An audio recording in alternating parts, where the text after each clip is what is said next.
People that watch and listen to Inside Wisconsin call John a walking encyclopedia. Are you the walking Google? Our producer, Rob Adamski, always at the end of day 3 and around the middle of the 7th round, we'll have the top 10 for next year's draft. So I've already got that. I was kidding McShay. During the 7th round, I'll always, hey, Todd, here's a couple of ratings for next year. It's like, get that out of my face. Get that away. Shut up and sit down.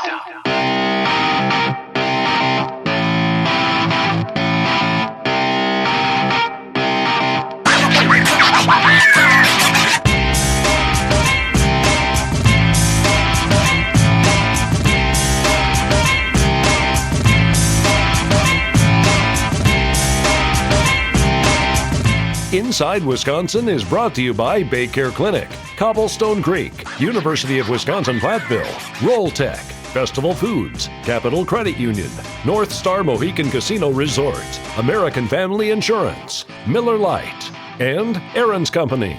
What's up, Wisconsin? From the Inside Wisconsin studios in Wisconsin and in Connecticut, welcome.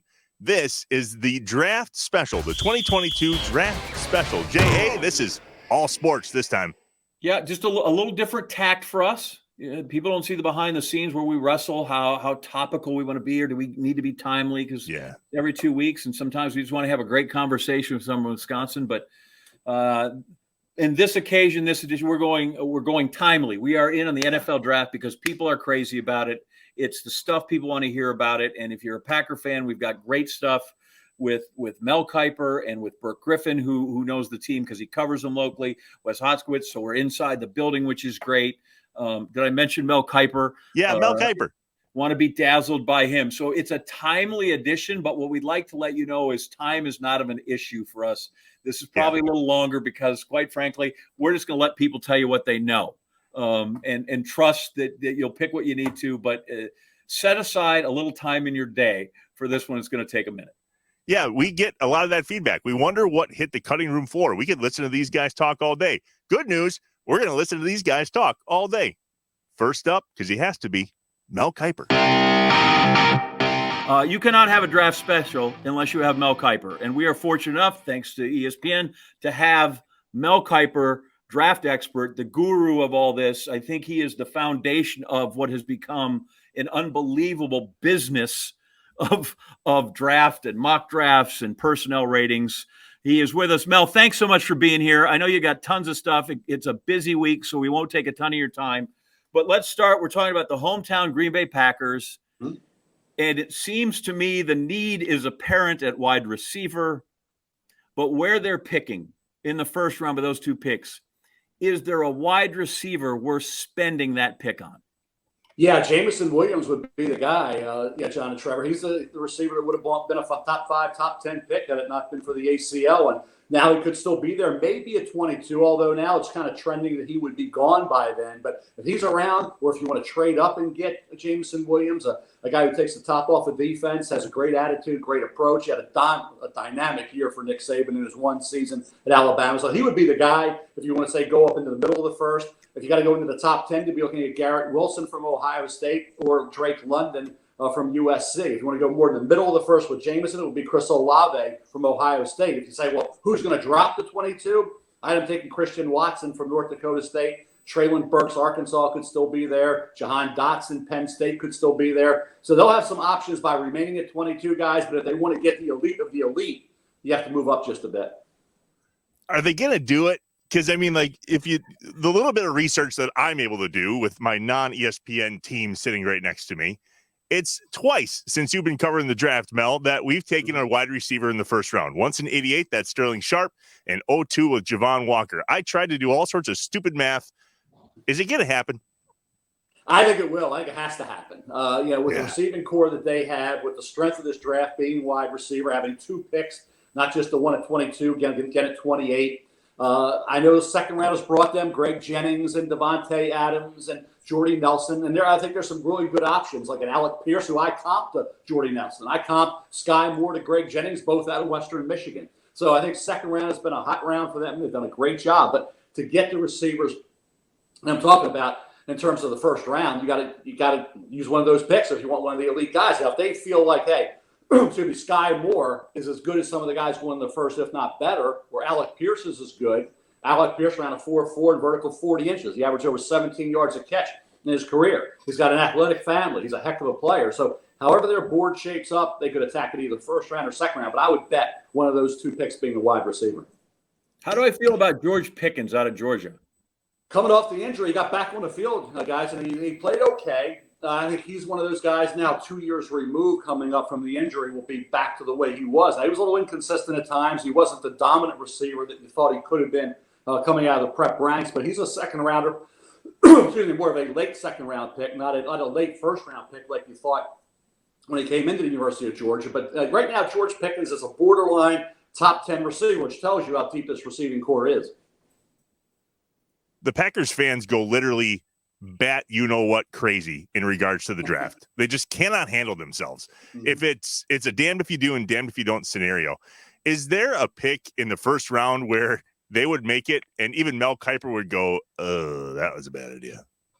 If they took a wide receiver, anyone now, if you say, I don't know, if you say George Pickens, if you took a George Pickens in the first round over some of the players that I mentioned, then I'd say, wow, they're taking a chance, basically saying, okay, we know we can get back to 100%. He played last year late in the season.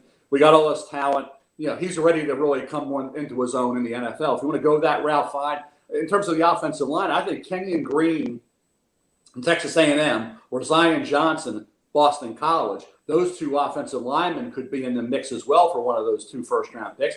Pass rusher-wise, I don't see anybody there. David Ojabo would have been a possibility. At 28, he still is coming out of Michigan, but he's coming off the Achilles. May not be ready until October, November. We don't even know what kind of rookie year he'll be able to have. Limited football background. He did have a great year opposite Aiden Hutchinson. So I think they have different guys that they could look at 28. I would get the receiver at 22. I just think you got to get one. Aaron Rodgers needs to have a guy coming in, and we can say, well, he's a rookie. Can we expect an impact? Look what the guys last year did. Look what Waddle did, Devontae Smith and Luke and Jamar Chase did. Chase, Smith, and Waddle were phenomenal, and others did pretty well in their first year, going back over the last 5 years as well. So the idea that you can't get impactful performances from a rookie receiver has been proven wrong over the last few seasons. So, Mel, you go through and obviously you look at each of these guys and there's player evaluation, which needs to be done. Then you start looking at team needs and these other things. As you've covered the Packers over the years, have you found, is there a line, is there a connectivity between Ron Wolf and Ted Thompson and Goody and the philosophy they've had that you identify, that you look for when you start to match up teams and players with Green Bay? You really can't do it enough, John, when you're projecting it, because when you're evaluating players, as I do, and Todd does, and Daniel Jeremiah, and Mike Mayock did, when you're doing what we do and you're trying to cover everybody that's available for the draft, you're not with a specific team. For us, we can't do that. So I can't sit here and talk like I'm, the general manager of the Packers, or try to think like the GM of the Packers or the GM of the Steelers or GM of the Ravens. You can't really think that way when you're doing what we do. Now, when you're saying a mock draft, if you say, like we're talking about, they haven't drafted a receiver since Aaron's been there. Well, this year I think they will. Now, if you go by the trend, you would say, no, they won't. But in terms of evaluating players, that's the one tricky part of what we do. When you're doing it for everybody to try to bring to light all the players available in the draft, you have to do it in a general way. You can't be specific to a team. You can say what systems they fit better to, but that's the tough. And a lot of these players are taken off boards because of medical. There's a character concern.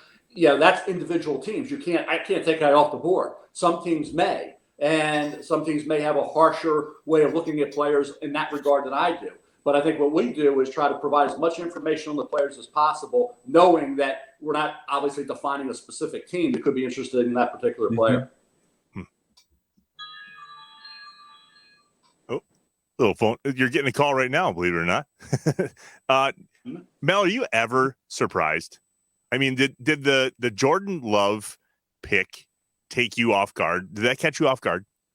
No, it really didn't. Because they have had a history of basically with the whole thing. Aaron Rodgers, when you had Brett Favre, they had that already been there, done that. So the Jordan Love, when he started sliding, and there were some that thought he was going to go a little bit higher. When Jordan started to get down into the 20 area, and they made that move, knowing that Aaron, you didn't know at that time. Aaron Rodgers is going to play 2 more years, 5 more years. You didn't really know. It was a time to think about the heir apparent. to Aaron Rodgers. And taking Jordan Love, I had no problem with that pick. And I still think he's getting, people are saying, what's he worth in a trade? And if I'm thinking, okay, if you don't get a 1, why are you trading Jordan Love? And if you're a team out there and you had a high grade on Love coming in, why wouldn't you give a 2 up for Jordan Love? Mm-hmm. So if I'm the Packers, I got to get a 1. You probably won't.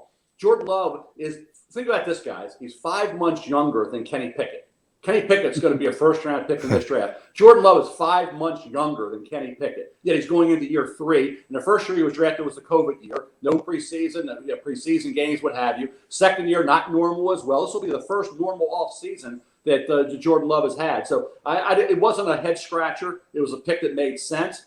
To this day, I think it made sense, even though Aaron is continuing to play there. They didn't know that at the time. So, yes, Jordan Love I thought was a solid pick when he was selected. I'm with you. I've never been mad at that pick. But long as we're there, let's go back to Aaron. Just what your thoughts? Remember that draft as he sat there? Were you thinking teams are missing? Although because there's a need base and you can't do that. But as he was, what do you recall from his day and his draft day and watching him? Because there was thought was it going to be him or Smith, and next thing you know, we're in the 20s. John, that was a crazy draft because 2 weeks, or it was about 3 weeks prior to that draft, we were talking about where guys are going to go. And we were thinking at that point, Aaron Rodgers was going number 1 over Alex Smith. That was 3 weeks prior to the draft. And all of a sudden it flipped to Alex Smith. I remember being with Aaron. I was doing Cold Pizza, John. Remember that show back in the day? Yes. And I had to come in to Cold Pizza in that morning. They had, I think, 5 or 6 of the high first-round picks, supposed high first-round picks there. And I had to give them a cap, a baseball hat cap of the team I thought they were going to go to. So I don't remember what I did with Aaron. I didn't think he was going to drop into the 20s the way he did. Heck, Alex Smith's going number 1. Aaron, this guy goes somewhere in the top 10. And that's where we thought he would go. So once that slide began, felt bad for Aaron. I mean, because you sit there and others have sat there, you know that, and the cameras are on them. They're the only one left, and it's just brutal. And then all of a sudden you go to the right team. You get the Packers. You have Brett Favre. He was able to sit. He was able to change his whole delivery coming out of that Jeff Tedford offense. Jeff Tedford does a heck of a job, Jeff does, but he had to change the whole thing. And between Clements and the whole organization, what they were able to do with him, having time, the benefit of time really allowed Aaron Rodgers to be the quarterback he is today. Had he gone somewhere else where he would have been playing right away and force-fed with a team that's changing coordinators every year, changing head coaches, GMs, his career may have been a little bit different, maybe a lot different. So it worked out perfectly for everybody. Yes, he slid. Yes, it was a bad day for him watching what went on and to be part of that. But at the end of the day, sometimes sliding may be a better thing for a player. So he was a known talent. Where he ended up, is kind of happenstance at some point. You've done this for so long and you've seen the industry growth. I ask this all the time because this is one of our favorite Mel Kiper questions on SportsCenter. I need a sleeper in this draft. I contend because you guys now do such a thorough job, I don't know if there's such a thing as a sleeper anymore. Your thoughts? I agree with you 100%. It's really not. I mean, I try to go off script during our podcast. We call it the First Draft with Todd McShay and Field Yates and myself. And I go off script, and I always come up with 3 guys that are under the radar. Whether they could be major college guys. And Matthew Butler, defensive tackle at Tennessee, was getting no publicity. I talked about him. Ty Chandler, who was at Tennessee, went to North Carolina running back, talked about him. But then you get to Jacoby Durant, the cornerback out of South Carolina State. I've talked about him a little bit. So in terms of sleepers, no, there really aren't any. Like I say, Durant from South Carolina State. You think about a guy like Joshua Williams from Fayetteville State, some wide receivers as well. We're always going to have them come out of the small college ranks. You always are going to have an offensive lineman like Matt Waletzko out of North Dakota. I really like him as a left tackle, who I like. I wrote him up. Actually, I do an under-the-radar column for ESPN.com every Sunday morning after the Saturday games, and I talked about Matt Waletzko. A left tackle who can play. So Nick Sigel, a kid out of Fordham, an offensive tackle, is going to be a late-round priority free agent. He can get it done. So, yeah, but to say they're sleepers, John, by the time we get into the season, and I'm talking about it, McShay's talking about it, they're all over, I don't know if you really have that anymore. Mm-hmm. People that watch and listen to Inside Wisconsin call John a walking encyclopedia. Are you the walking Google of the NFL draft? Like, is there anything that head of yours doesn't know? There's a lot. And people always say that, like, the third string long snapper. I don't. And after the draft's over, I tend to forget about a lot of what went on, and I look forward. In fact, Our producer, Rob Adamski, John, the day three, Trevor, day three, we always at the end of day three and around the middle of the seventh round, we'll have the top 10 for next year's draft. So I've already got that. I was kidding McShay during the seventh round. I'll always, hey Todd, here's a couple of ratings for next year. It's like, get that out of my face, get that away. he's got a way too early mock draft that comes out. If you can believe it, the week after the draft, McShay's coming out with a first round mock draft for 2023. Which will be the first week in May. Okay, so we start doing that right away. I'm going to spend the whole summer evaluating guys for next year. So to answer your question, no, there's always players that you're not aware of that maybe you should have known a little more to try to cover. And there's always going to be somebody drafted that is so far down. I really didn't have a chance to see much of that kid, but some NFL team found them. And we can always say there's about one or two guys every draft that we have very limited information on. I'm gonna ask you this last one. I don't know if Trevor's got one to follow, but the last thing I just want to know is why is there such an appetite for this thing? People can't get enough mock drafts, mock trades, each guy. But you've seen this grow, and Trevor says he says the Packer fan base is crazy. They're all crazy. But have you been able to put your finger on the pulse of just what it is that now this is just people are insatiable for you and your information? John, I got two things right in my life. I got the draft. I was correctly able to figure out that back when I was 16, 17, I knew what it was. And I picked Kim. Luckily, I overachieved in marriage with her. So he left me out there. So, yeah, in terms of the draft, I thought it could be because of what you said. It brings college football and the NFL together for that 1 or 2 great days, now 3 days in April. It was something that I knew back in the day fans craved because every time I go on a radio show and I give out the number to call and order the book, the phone would light up. And I knew on radio shows that I was doing 25 a day when I was 18, 19 years old, that the calls would keep coming in about the draft in January, February, March, and April, no matter what month, even during the season. So I knew there was, as you say, that appetite for it. I thought it would be huge. I was shocked that, even the NFL really wasn't excited about ESPN televising it back in the day. Not shocked at all. It is what it is right now. Because I saw and I heard from the fans, they would call up every day ordering the reports, and I talked to these guys and ladies, and they would be, wanting to know everything about every player. And this was in September, October, November. So I knew that there was a desire for it. I knew it was screaming, just put this on television. Let's see every pick. And when Freddie Godelli, we were sitting there, it was round 3, maybe, whatever year it was, and Freddie came down. And we were just there writing down a pick. So we weren't even doing TV then. On day 2 it was. And Freddie came down. I said, why are you here? He said, I'm here to scope it out because we're going to be televising every pick next year. So we're doing all 7 rounds, which you thought, okay, great. So that's when we started doing that however many years ago, and it's rolled ever since. But that's the one thing I can say never surprised me was just how popular the draft is right now. Yeah, here's one more from inside Wisconsin. So John and I dedicate this show to the people, the stories, and the patriotism of us, of America's Dairyland. Is there a behind-the-scenes Mel Kiper, Wisconsin connection or story that would really make us excited? How about that? Wisconsin. Let me think. Not really. No. Melissa. You ever been to Lambeau? Yeah, I one of our nieces goes to Marquette. Went to Marquette. There you go. That's a connection. A good friend of mine used to be in the front office. He's a local product down here, John Dorsey. You know John. John's now with the Detroit Lions as a senior assistant.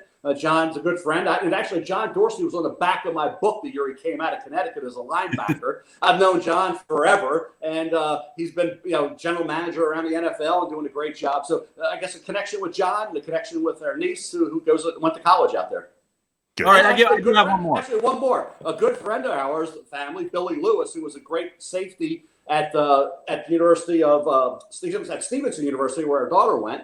Billy's now in the personnel department with Wisconsin with the Badgers. So Billy Lewis is a good friend from down here on Kent Island, doing a great job with the Wisconsin Badger football program. Love it. There you go. 3 degrees of cheese.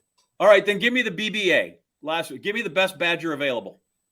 BBA. I think when you look at it, Logan Bruss to me is a guy that because he could be a guard in the NFL and you saw what he could do outside, he brings in Wisconsin offensive linemen the history and the tradition of that program developing linemen. They're so well coached, the strength program, making them into NFL ready offensive linemen. I think when you look at Logan Bruss, he's a guy that would excite you. I think you look at Leo Chenal, certainly the linebacker going the defensive side of the ball. Chenal will probably go ahead of Bruss. Chenal could be a second or third round pick. Bruss more of a fourth round pick. But Chenal, I said this, guys, Trevor and John, I said if Leo played in 1985 or 95, he'd be a mid-first round pick.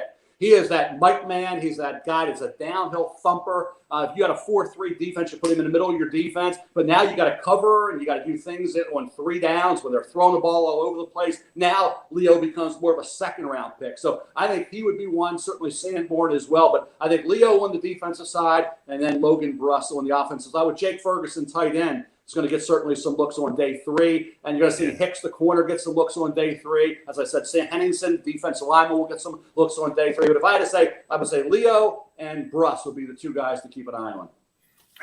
Figure that. The Badgers may have an offensive lineman that somebody wants. No. Well, Kiper, thank you so much. Your wisdom and your information seems infinite. We appreciate you letting us draw from that well. We're just sitting here and everybody's going, just don't let there be a Tony Mandrich scenario out there for the Packers in this situation. Listen, you're great. And I really believe you guys and what you have done and what you've built have pushed even scouting departments and R&D in the NFL to be better, because I think for a while they're like, these guys know more than we do. And it can't be happening that way. Good luck the rest of the week. Enjoy draft night, the draft 3 days, Thursday, Friday, Saturday. We'll see you. And thanks so much, Mel. Thanks, John. Thanks, Trevor. It was a lot of fun. Take care, guys. See you, Mel. What just happened? He's exactly what you think he is, right? Like you're like, okay, wow. That he really does know all that stuff. And I always joke a little bit because he'll always he sees there are 2 things that happen. When you get really good, guys become plurals. When you talk about your Aaron Rodgers, when you talk about your right, so you do that. When you talk about your BJ Raji's, when you talk about your Aaron Joneses, so they become plural. And the other thing that always kills me about Mel is he'll talk about when it's not about. He's got it he's right about 213. No, 210 or 215 is a weight. About 213 is not a thing. You know, if you look at Trevor, he's about 6'7" and 3/8. No, he's about 6'7" or he's about 6'8. But 6'7" and 3/8 is not an about. That's how tall the dude is. He said his camera got set up. He sat down with a stack of papers in front of him, and he never looked at them. Good man. Unbelievable. Yeah, he and I don't want to discount Todd McShay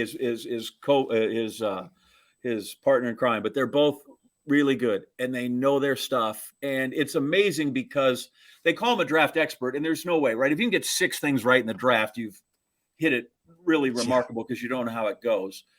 But he is a personnel expert. And he knows those guys. And like everybody else, sometimes they miss and go, oh, this guy's going to be great. And it turns out he's not. But the knowledge those guys have. Jeez. And it is a year-round business. Yeah. It literally culminates in 3 days. They have a 3-day Super Bowl. But somebody online said, what does Mel Kiper do all year? Hi, that's not in a month's worth of work. There you go. He didn't start memorizing those last night. No. All summer long, he said. All right, that was really cool. J.A., that clearly came through you, my friend. Thanks for lining up Mel Kiper for Inside Wisconsin on the week of the draft. Are you kidding? Pull a string or 2. Appreciate that. All right, Burke Griffin. Got to go local next. Yeah, Burke Griffin with WFRV, Wes Hodkiewicz, the first return guest of Inside Wisconsin. We're going to get his inside scoop on the Packers draft, the Inside Wisconsin Packers draft special. Good luck beating Mel Kiper, you two. We're back in a bit. Inside Wisconsin. Inside Wisconsin is brought to you by Baycare Clinic, Cobblestone Creek, University of Wisconsin-Platteville, Roll Tech, Festival Foods, Capital Credit Union, North Star Mohican Casino Resort, American Family Insurance, Miller Lite, and Aaron's Company. Helpful critiques, ideas, great stories, people we should know, the great bar in your town, the fish fry you want to know, the fish boil, anything that you want to reach out to us with. We are happy. We are here. You can be the inputters. We're here to listen. Draft weekend, there's a lot of people that are going to eat their feelings this week. As long as they go to Festival Foods, we totally approve. Are you a stress eater, J.A.? No, I'm just an eater. Sometimes I need a little... every time I think, well, I'm going to need 12 beers to get through something because of the stress, then I find myself going, no, because 12 won't be enough. It's the old one's too many and 12's not enough kind of thing. Yep, been there. That's how I feel about that. And same with eating my way through all that stuff. And at some point, it just can't happen. But yeah, I think there are a lot of folks that will be, if they don't make the right pick, they got to chew on something. Yeah. And usually your wife gets mad if it's an Afghan or the pet. So I go to the pantry and, fill it up at Festival Foods. And then at least you're eating healthy. And there's a lot of people that still do eat their feelings in the Packers parking lot, the Lambeau Field parking lot during the draft. There are people that literally tailgate for the draft. I mean, we really don't need a reason to tailgate, but people are doing it for the Packers draft out in the parking lot. I don't know why you looked at me like that for an Afghan. One of the greatest lines ever written was by, I think it was Rick Riley, who was doing something he was writing for the back page of the Sports Illustrated swimsuit edition.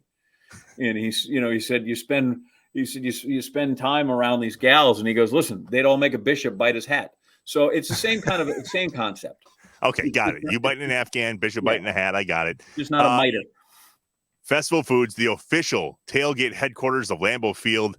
Go there if you're going to go out to the Packers parking lot, or if you just need to stress eat during the draft. Shop with Festival Foods. Don't eat my Mr. Salty though.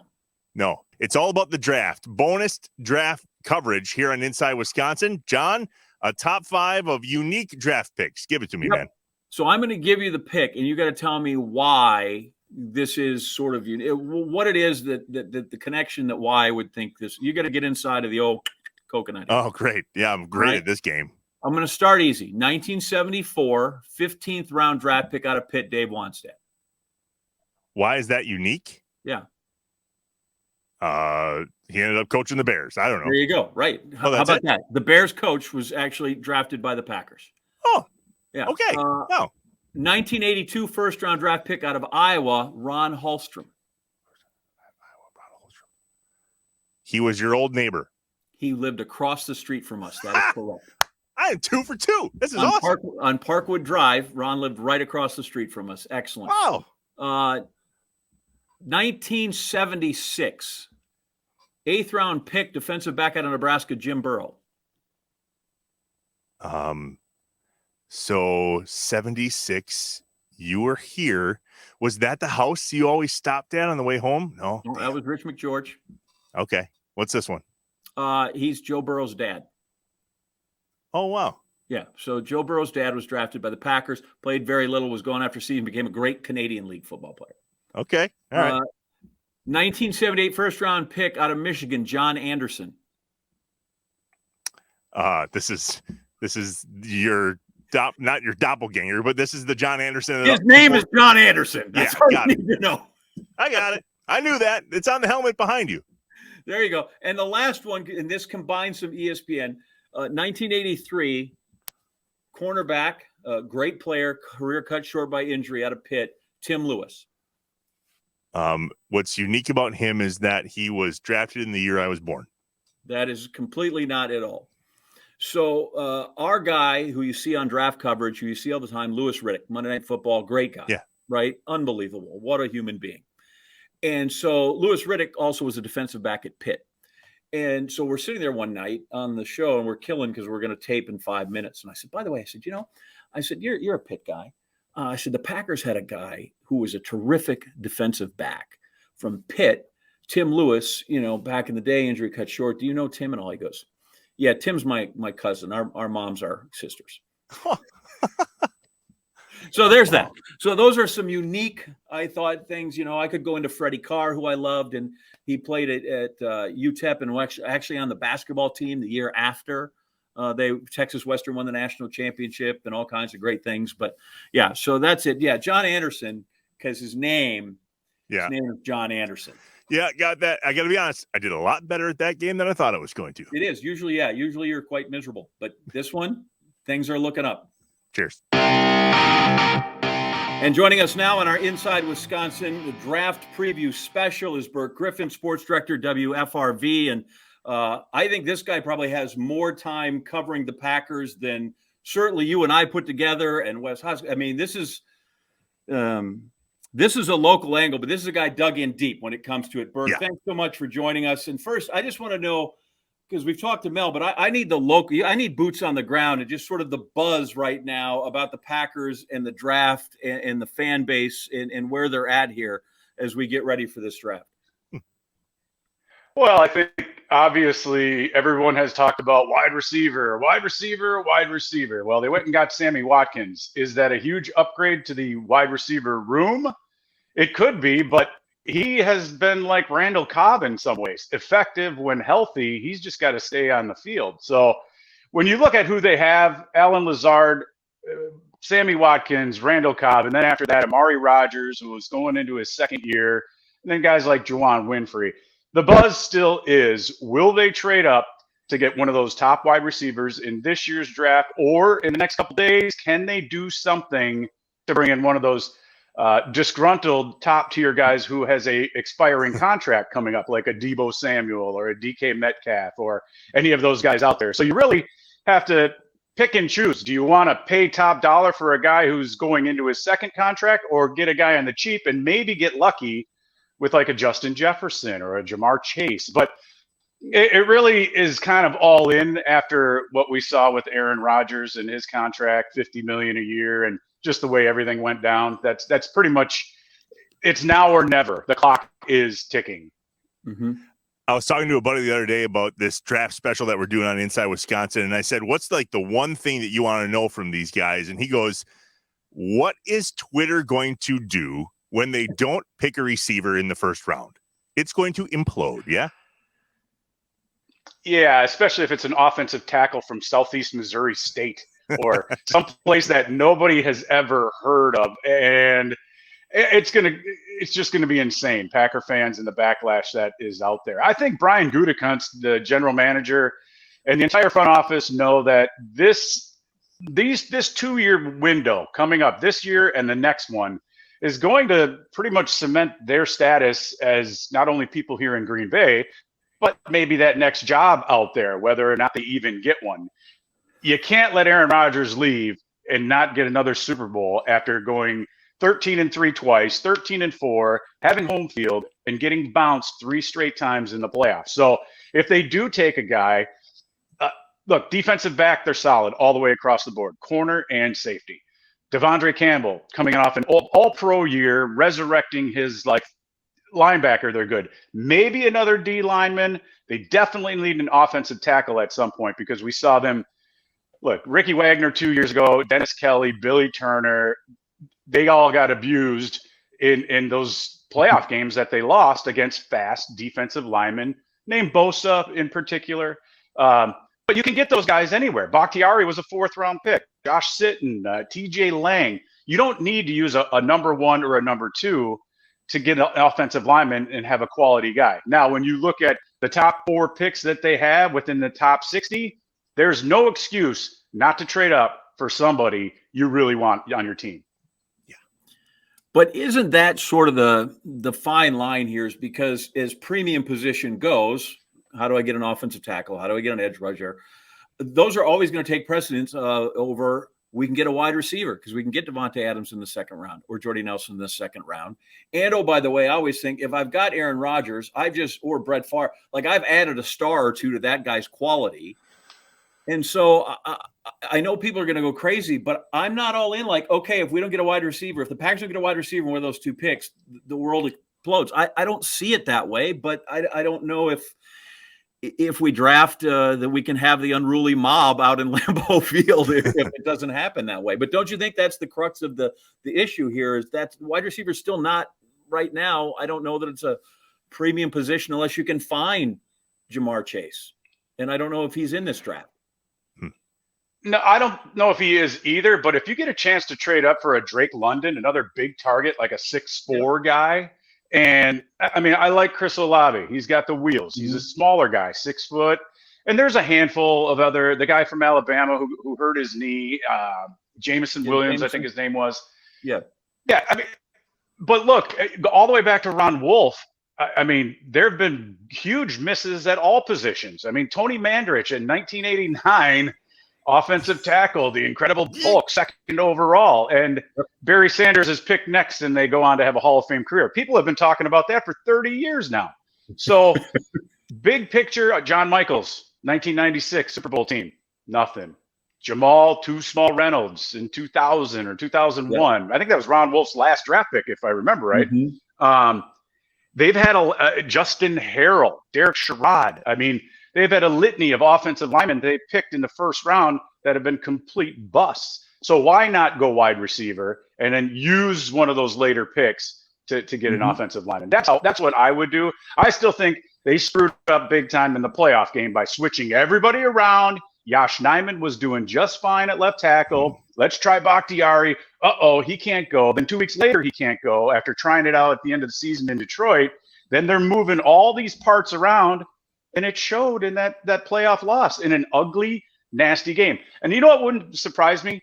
After A.J. Dillon busts up his ribs and can't play in that game, it's 34 degrees, it's sleeting, snowing, and you can't beat the San Francisco 49ers and put up 2 touchdowns and 14 points because your fullback, I wouldn't even call him a fullback, Quadzilla, whatever hybrid he is between fullback and tailback, you couldn't use him. And then you're relying on Aaron Jones. So I wouldn't be surprised if they add another running back in this draft too.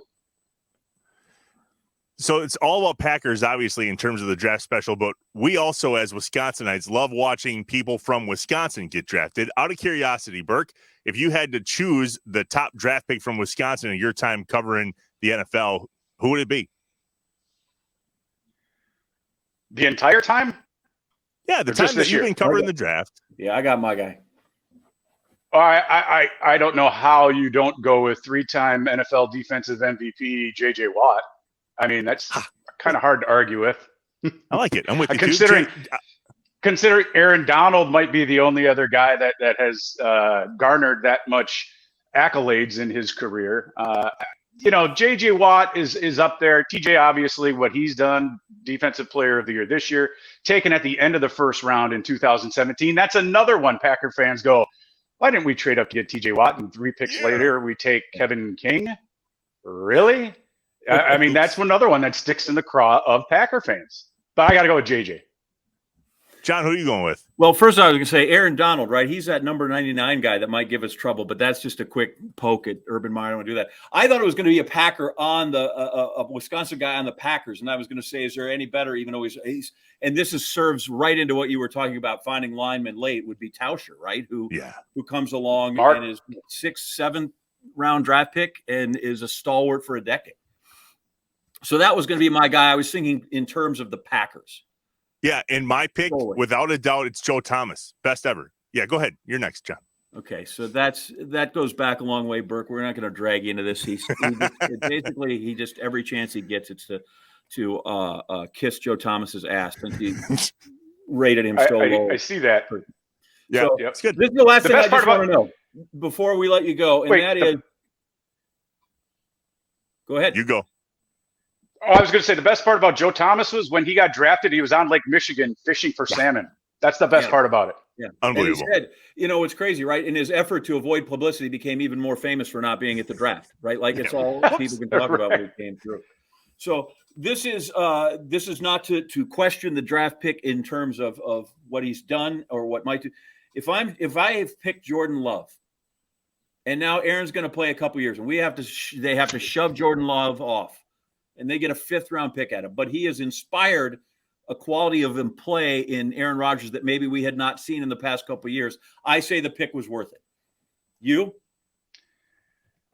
Yeah, when you use the phrase lit a fire under his, I believe that's exactly what happened there. I mean, he's played with a chip on his shoulder forever after dropping in the first round of the draft and back in 2005.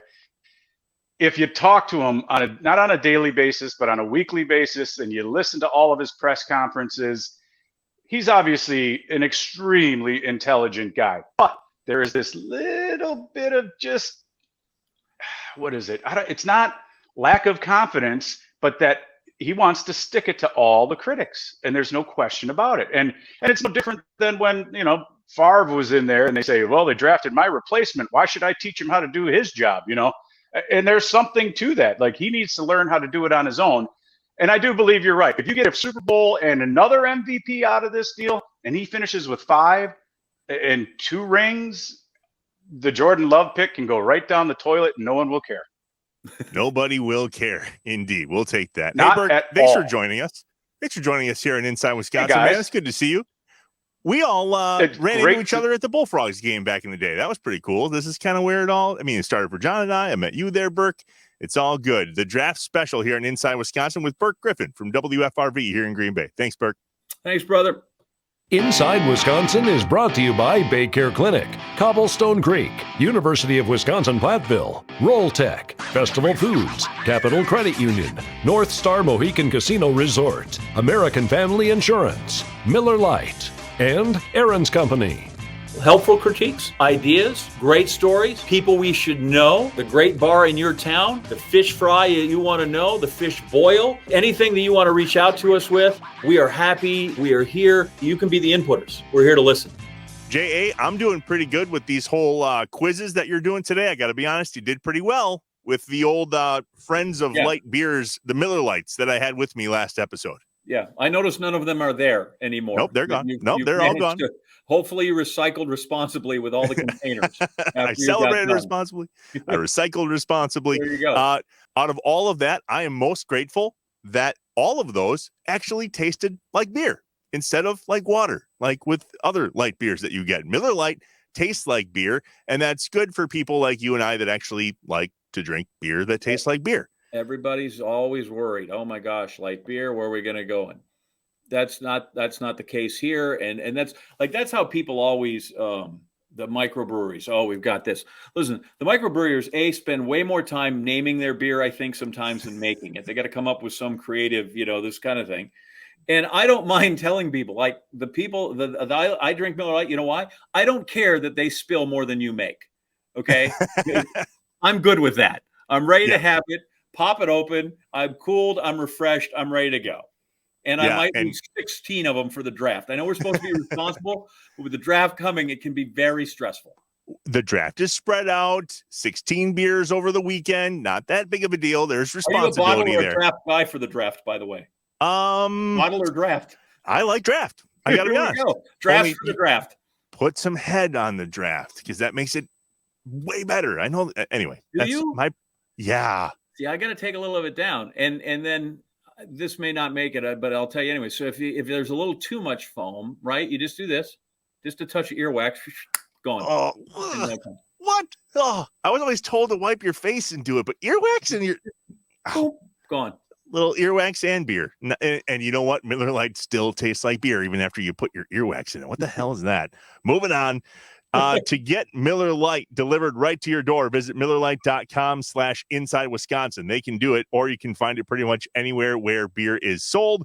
Celebrate responsibly. Miller Brewing Company, Milwaukee, Wisconsin, 96 calories and 3.2 carbs per 12 ounces with a little earwax. What the hell? I'm not saying you make it sound like it's a gob. Just touch. That's it. And now it goes. But I see. But rubbing your nose is fine. Just drink the foam, man. It tastes good. And of course, we wrap up the Inside Wisconsin Packers draft special with the guy that has an office down the hallway from Brian Gutekunst, Wes Hodkiewicz of Packers.com. Hey, man. How you doing, fellas? Listen, we're terrific. But so we've gotten Mel's kind of national picture. Burke joined us with a little local flavor. We feel like now we got to get inside the building.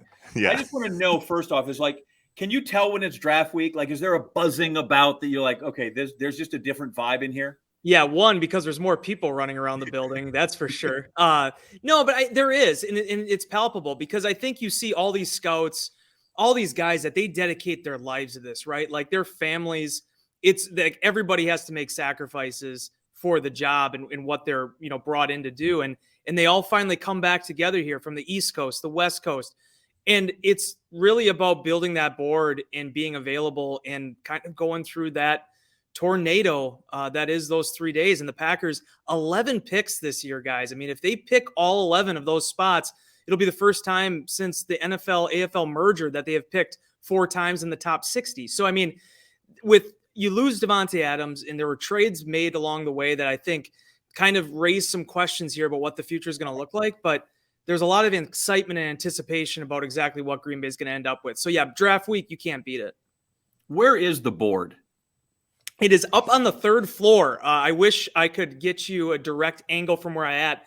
I am facing it, and it's up one level, but I've never been in there. And I know my photographer, Evan Siegel from the Green Bay Press Gazette, who now also works for the Packers, he will have the ability to go in on draft night. He'll take the photos in there, but they'll throw the curtains down so nobody can get any, Jerry Jones, Dallas Cowboys picks up on the wall like they did a few years back. So, Right.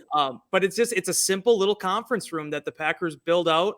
And you'll see the pictures on Packers.com every year. That's really the whole unit. I mean, it's funny looking at that room, the amount of people that are together in their suits and jackets and just ready for those 3 days to unfold.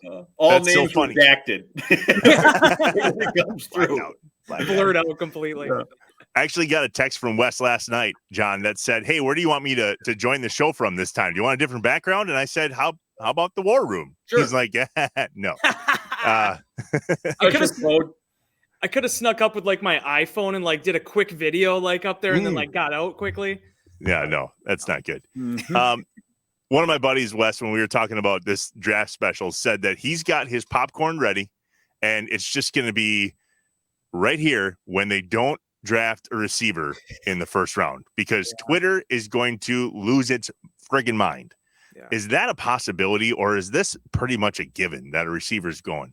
No, I mean, if there was ever a year, Trevor, for a receiver to go in the first round of the Green Bay Packers, this is it. But it hasn't happened in 20 years. I mean, I was going into my high school first year at high school at Bayport when the Packers actually drafted Javon Walker. It's been that long since they've been able to take anybody. So I will say this. I think if there was ever a year to do so, it's this year. And not just because of what happened with Devontae Adams and not just because of the draft picks. Because as you guys talked about with Mel, I mean, there is depth there at that position. There are different types of receivers depending on your offense or what you want to run. And I think that's exciting. Now, the only question is going to be, are the Packers content staying at 22 in that spot that they got from the Raiders? If they are, we don't know if a Treylon Burks is going to be there. We don't know, if Chris Olave is going to be there, or even if he is, if that's a guy that Green Bay wants based on his size. So is that where they trade back? 2008 is an interesting case for the Packers because Ted Thompson loved Jordy Nelson. That was his guy in that draft class. But even when the Packers came up on the board, he felt like he could get the value. He could get him there in the second round, and they traded back. So, and they ended up still being able to get him, but that was the risk that Ted was willing to take. So it really is going to depend on those first 10, 12 picks, how things are lining up. And if there's a feeling there that Brian Gutekunst could potentially move up to get somebody or move back. I don't see any scenario at all in which the Packers don't take a receiver in the first 2 days, but how early, that's the $1 million question. I'm with you. I'm not sold that it's a slam dunk. They'll get somebody and they will, but I'm not sure it's a slam dunk. And here's my thinking on this. And then you can all tell me I'm an idiot. Or then I will explain to you guys why you're wrong. No, but Wes, you see this. And Trevor, this is part of what I explained. People see the draft in the 1 year. This is it. This is what we need. Yep. Mm-hmm. And the guys in that war room look at this draft as part of a 5 and 6 year plan. And that's where the people start melting down on Twitter and throwing their popcorn because they see we need this right now. Yeah. When what we might need is something, we're building an organization that hopefully will last. That's why you draft Jordan Love, because you think we've got to go through this stuff. Do you see that? Like, do you look at it that way? What's the prism you look at the draft through, Wes, when you start to write? You're 150% right, John. And a big reason for that is just look at what the Packers have done over the last month, right? Jaron Reed gets signed out of Kansas City, the former second-round pick for Seattle, defensive tackle. You saw Sammy Watkins get added to this roster. The one thing that Brian has done that's very similar to what Ted did is he doesn't put himself in a spot where we have a need and we have to draft there, because if we don't, we're running out of options. He keeps all options on the table. That's why Watkins here. That's why Reed is here, because those were two positions I think that you would have said going into this draft, that's where Green Bay really needs to look to. And they do, and they will add bodies at those positions, but you don't want to be in a spot where you're taking a guy that you have a second round grade on when you're picking at 22. You want to make sure that board can fall to you. So watching how this thing unfolds is always the most fascinating thing. I'll get here a little bit early on Thursday, even though the Packers, I think, are first going to pick in the 9 o'clock hour Central Time. I'll get here because, as we've seen, Brian Gutekunst will do anything on that first day. We've seen him trade back. We've seen him trade back up. You've seen him move around in 3 of these 4 drafts. In the one case he didn't was last year with Eric Stokes. So That is the fascinating thing here. When you have that much draft capital, that many picks in the top 75, they can go any direction they want to go with this thing, depending on who they're looking for. But receiver, defensive line, edge rusher, you had brought back Preston Smith on the extension. Rashawn Gary looks like a really solid pro, but you lost Za'Darius Smith. You're going to need to add another guy at that spot. Could they use another safety? Could they use a defensive back? These are the questions Green Bay is going to have to answer over those 3 days. And watching what Brian Gutekunst does, it is one of the most thrilling things because I have no say in it. We all discuss it. We talk about all the different variables, but in those 10-minute intervals on that night, that's ultimately what decides really these futures of these franchises for the next, as you said, 6-7 years to come. It's crazy. I wish I would have asked Mel this. When all is said and done, how stiff is the drink when draft weekend is over? Because, I mean, this is hot and heavy right now. We have a tradition, and hopefully I'm looking forward to maybe getting back on pace with this because the last few years it's been pretty boring considering the pandemic and everything going on. But myself, we were talking about Pete Doherty last time I was on, Rob Domofsky. We always had a tradition where you go to St. Brennan's on Washington Street in Green Bay. People that are locals here, that's a pretty hopping spot for the Irish pub crowd.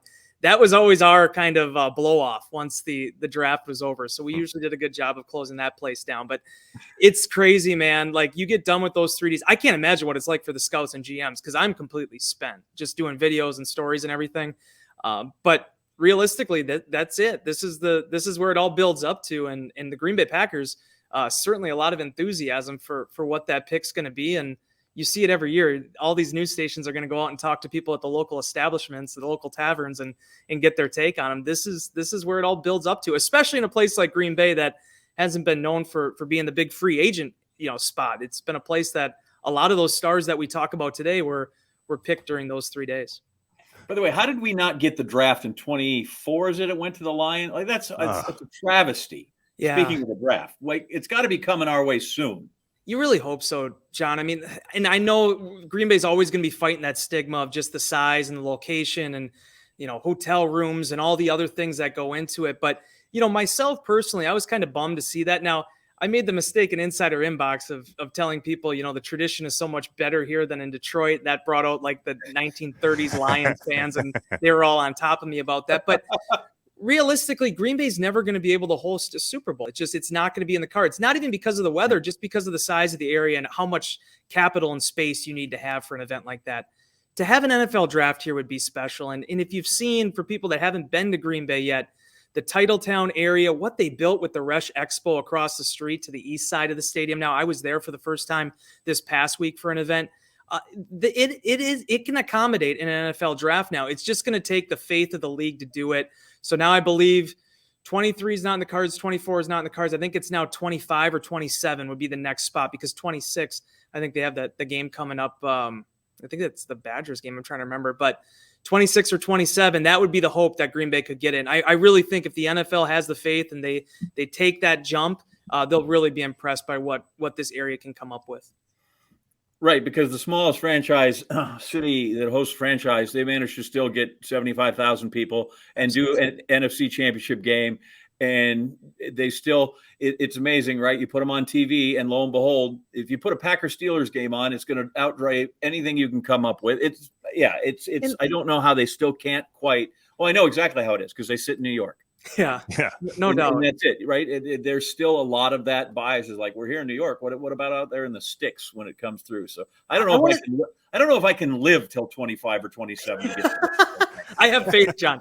But I'm really interested to see what Vegas does because I know they're going to be out in the Bellagio fountain and all this, and there's going to be all this pageantry and pop and circumstance. But you saw what Nashville did and what Cleveland is going to do. Yes. I mean, like. There's something about those communities that really truly embrace football that I think if the NFL would bring it here, it'd be a 5-star event. I really do. Yeah, totally. You talked that there's sort of a smorgasbord, a buffet of wide receivers, depending on what you like.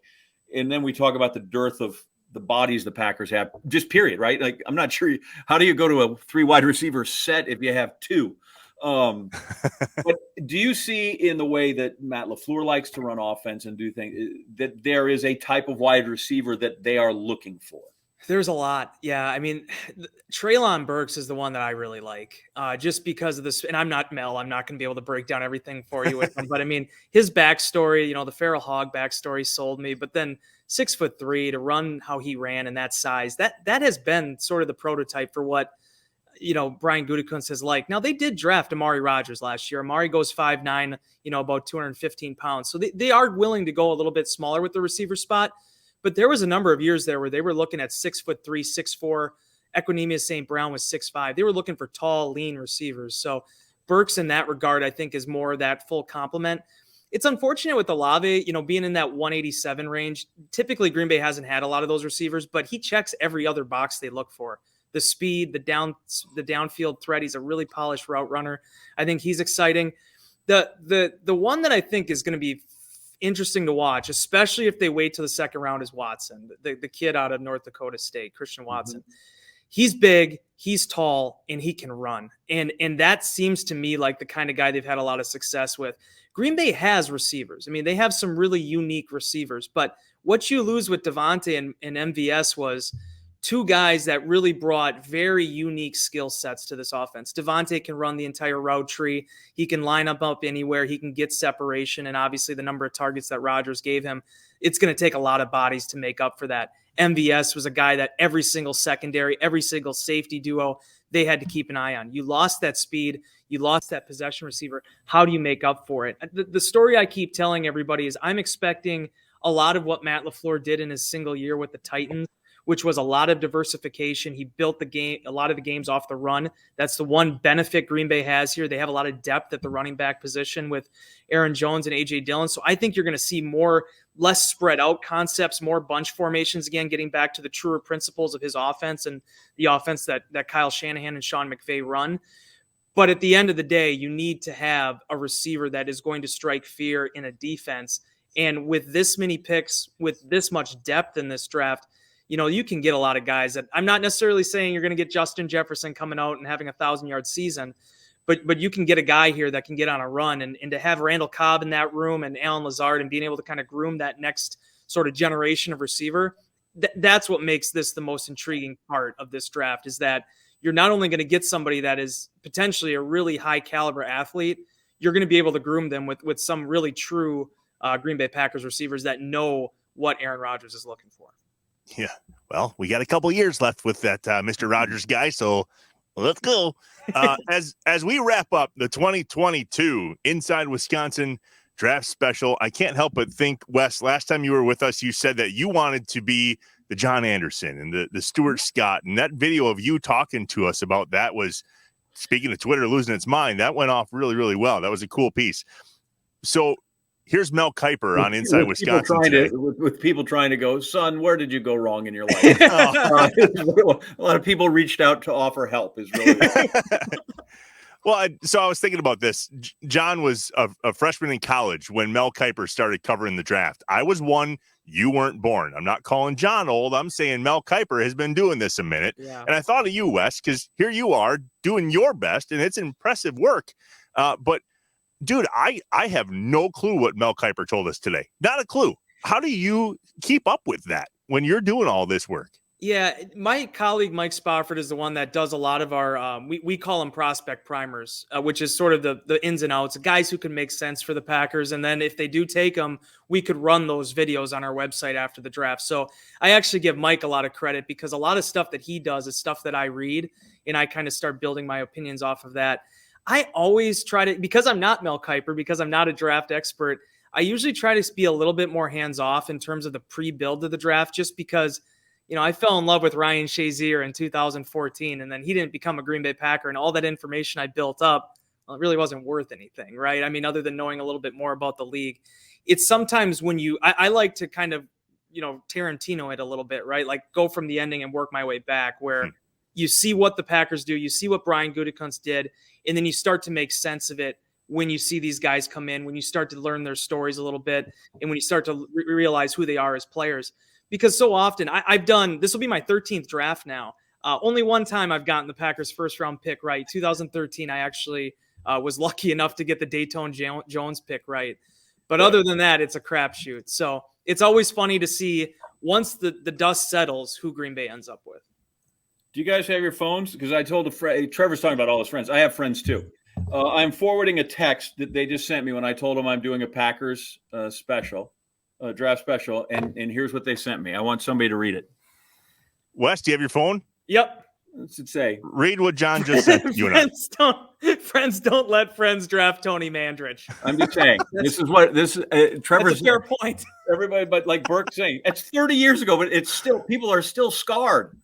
I mean, like this is what I said. Not like, hey, who do you think Mel Kiper will pick? What's Wes saying? No, they just said friends don't let friends draft Tony Mandrich. That's true.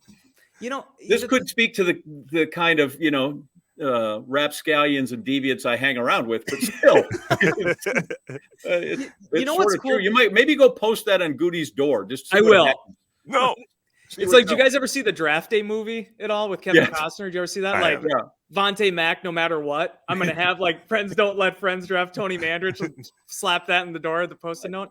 Right. We'll see. And then they'll go, okay, we not only can you do that in the room, we're not letting you on the third floor anymore either. I don't want to get you in trouble.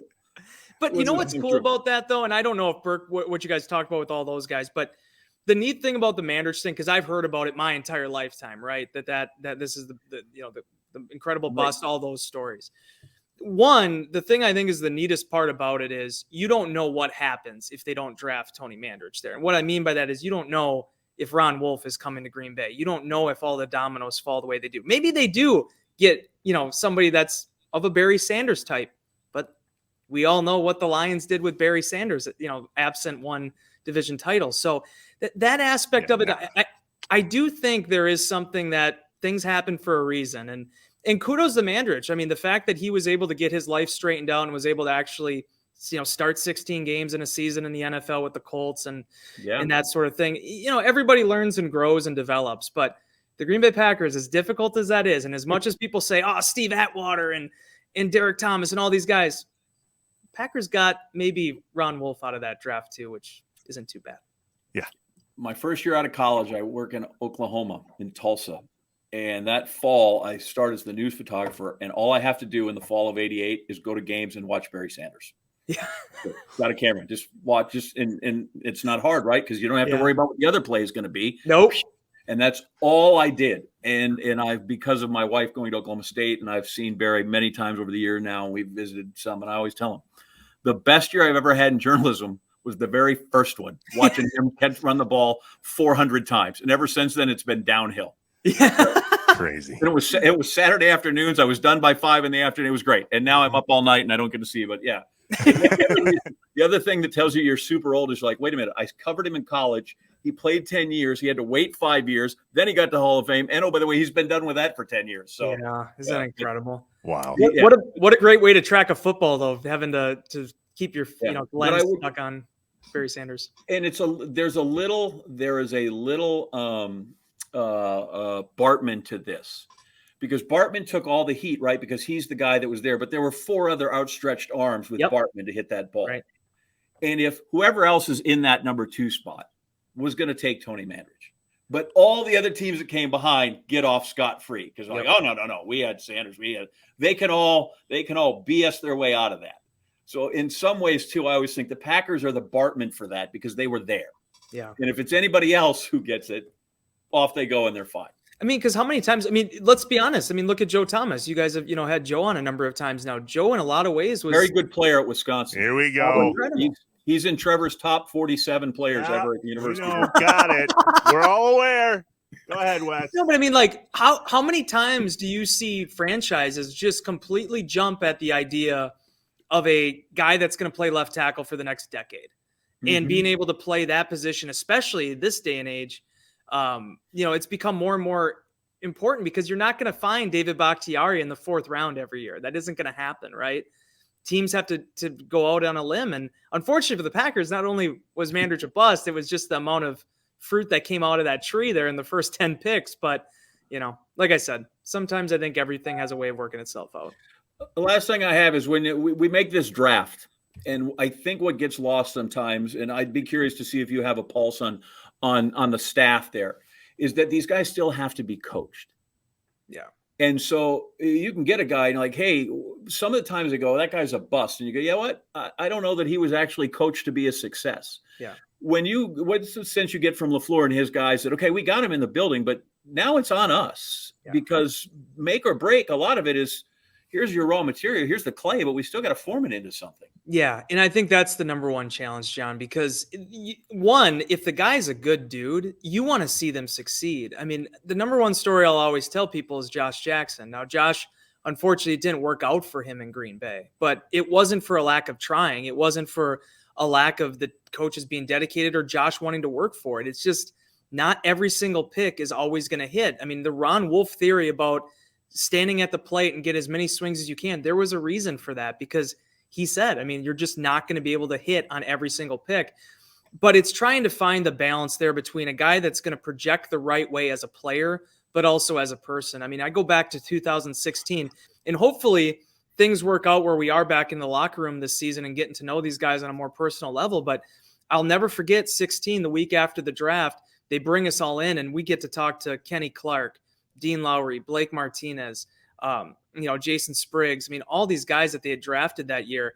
And I remember walking out and talking to Mike Spofford afterwards. I was like, man, I mean, I don't know if there was a bad interview in that bunch. I mean, they just all came off so professional, like so courteous. And it's not always like that. And to see the emphasis that I think Green Bay places on that player and the personality and the fit, you're not always going to find the right guys, but when that is a point of emphasis, I think in the long run, it's shown out to be a good thing for the Packers. I mean, you can't argue in terms of the character of a Devontae Adams, a Tramon Williams. I mean, the guys that have come through that locker room that have been not only cornerstone football players, but in terms of building a culture, everything gets always put on, hey, can this guy be a Pro Bowler? Can this guy be an All-Pro? Well, is this guy also going to make your football team better, for the next 5 years? And Green Bay has been able to hit pretty well in that regard. But the coaches, especially when the guys show that investment and that buy-in, they want to find ways to make them succeed. And I feel like in LaFleur's time here, especially with some of the hires he's made, he has done an exceptional job of really finding not only good people, but good teachers of the game. And certainly you've seen the way his tree has sprouted. I mean, the proof is in the pudding in that regard. So yeah, it's always fun that rookie orientation weekend when they bring in the 10 draft picks and 15 undrafted free agents and 20 college, rookie tryout guys. That is a fun time because it's all these guys trying to leave an impression, whether it's the first round pick showing that this is why I'm the first round pick, or a kid from Wisconsin Lutheran trying to show the Packers that, hey, I could be worth a spot this offseason. Well, let's just hope Rich can teach the special teams game this year. Is that fair? Can we do that? Fair. That's fair. But boy, check this out. I don't know if you guys got a chance to watch his interview at all, the press conference he did. Matt LaFleur. So I was down in Florida for the NFL annual meetings last month, and we hadn't talked to Bisaccia yet. Mm-hmm. And Matt had said, he's like, boy, are you in for a treat? I mean, this guy is a fiery personality. But naturally, when you always think of fiery personalities, you think of guys that are just like all hellfire and brimstone.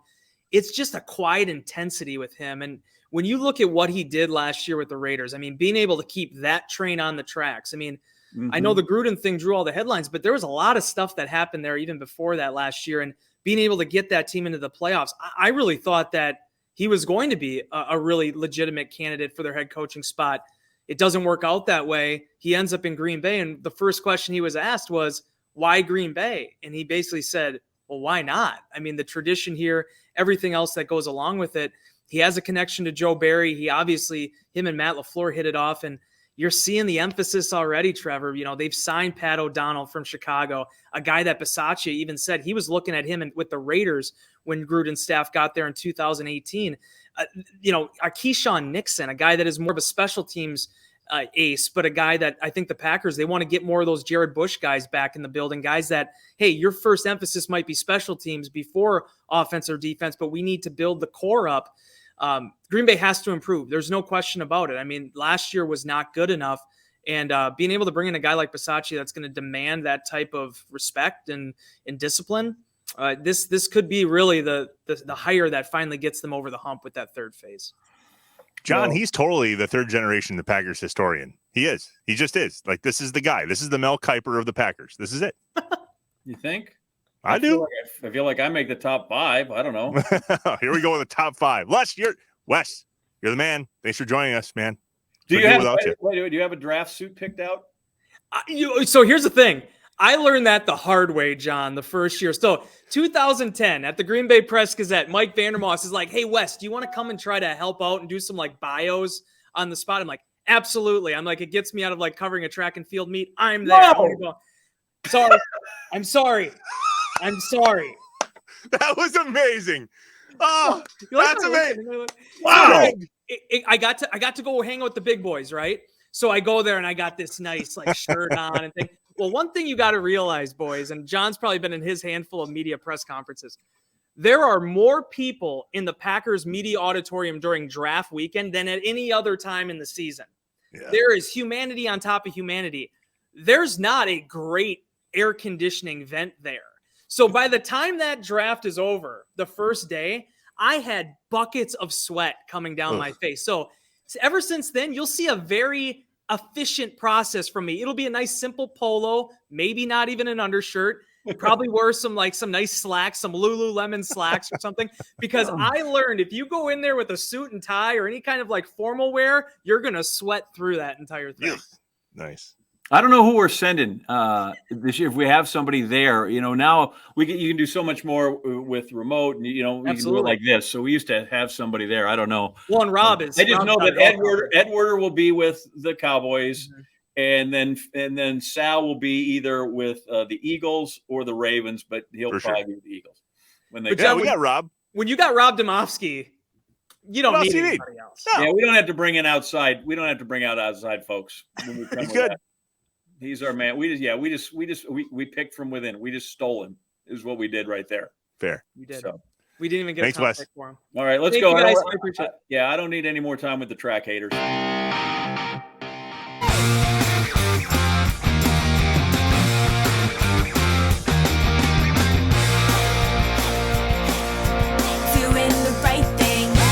John, I know that we don't talk a lot of sports on Inside Wisconsin, even though it's sports people. But when you pull Mel Kiper, we're going to do a little sports talk this time around.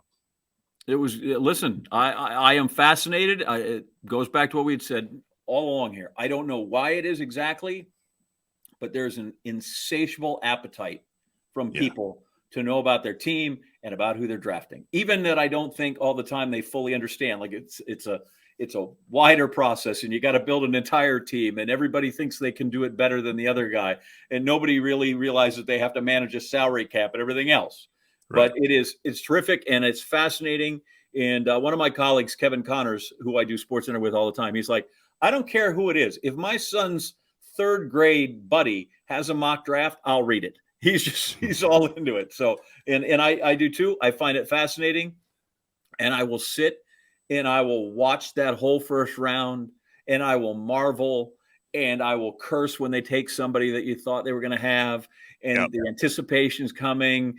And in the next room, my wife will be going, how long for the Packers pick? Right? Like it's a crazy event, and it's amazing. ESPN took it when Pete Rozelle said, you want to do what? A bunch of guys smoking cigarettes in the Marriott lobby and put it on TV?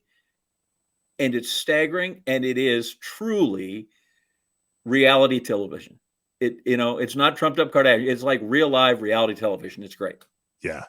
Well, and I'm glad all these guys were here. And like I said, we got Mel for National and Burke, who is local there in Green Bay, to kind of get a feel and to get Wes inside the building. I think it's all terrific stuff, and I hope everybody here watches it and enjoys this week. Absolutely. That's a wrap on the draft special here in 2022 on Inside Wisconsin. Make sure to follow us on the Facebook, the Twitter, and the Instagram, and of course, subscribe here on YouTube. By the way, a lot of you just listen to this, so thanks to all you just audio podcasters listening as well. For John, I'm Trevor, as you were, Wisconsin. Inside Wisconsin is brought to you by Baycare Clinic, Cobblestone Creek, University of Wisconsin-Platteville, Roll Tech, Festival Foods, Capital Credit Union, North Star Mohican Casino Resort, American Family Insurance, Miller Lite, and Aaron's Company. Shut up and sit down.